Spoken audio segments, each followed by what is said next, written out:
नमस्कार दोस्तों, कैसे हैं आप सब लोग। दोस्तों हम स्पेशल मैरिज एक्ट डिस्कस कर रहे थे। आज डिस्कस करेंगे restitution of conjugal rights and judicial separation.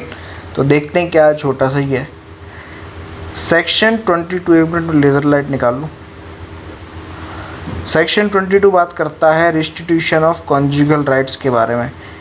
अब ये पूरा हम पढ़ चुके हैं।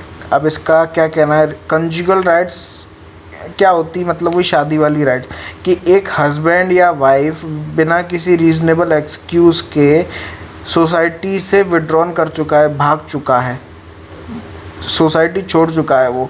अब उसके बाद क्या होगा, द एग्रीव्ड पार्टी में by petition in the district court restitution के लिए अप्लाई कर सकती है। मतलब कि भैया कहाँ चला गया, उसको लेके आओ, मेरे से मिलवाओ वापस से, ठीक है। और and the court on being satisfied of the truth of the statement made in such petition and there is no legal ground why the applicant should not be granted।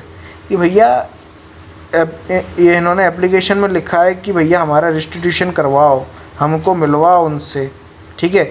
अब कोर्ट को ऐसा लगे कि हाँ भैया क्यों नहीं होना चाहिए, ये जो रिलीफ ये मांग रहे हैं इनको क्यों नहीं मिलना चाहिए, तो वो डिक्री दे देंगे, तो वो डिक्री ग्रांट कर देंगे रेस्टिट्यूशन ऑफ कॉन्जुगल राइट्स की।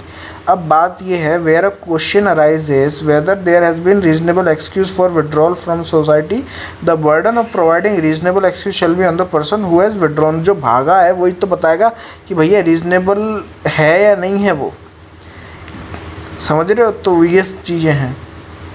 Judicial separation, section 23.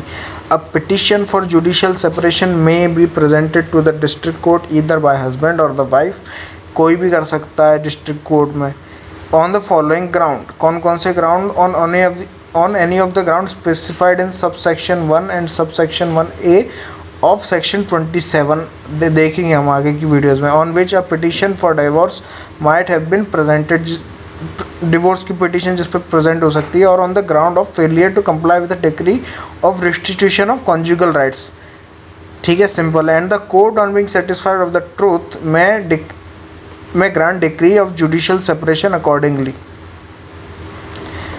अब where the court grants decree of for judicial separation, it shall be no longer obligatory for the petitioner to cohabit with the respondent, but the court may on the application by petition of either party and on being satisfied of the truth of the statements made in such petition rescind the decree if it considers it just and reasonable to do so। अब एक बार जब judicial separation की decree grant हो गई ना court से, तो ये किसी के ऊपर भी ऑब्लिगेशन नहीं होगा कि वो अपने स्पाउस के साथ वो मिले, ठीक है।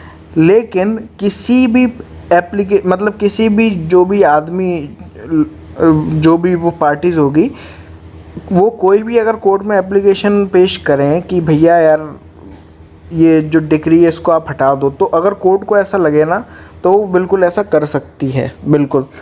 तो ये था हमारा जुडिशियल सेपरेशन और कॉन्जुगल राइट्स। उम्मीद करता हूँ आपको समझ में आया होगा। फिर मिलेंगे किसी नई वीडियो के साथ, तब तक थैंक यू वेरी मच।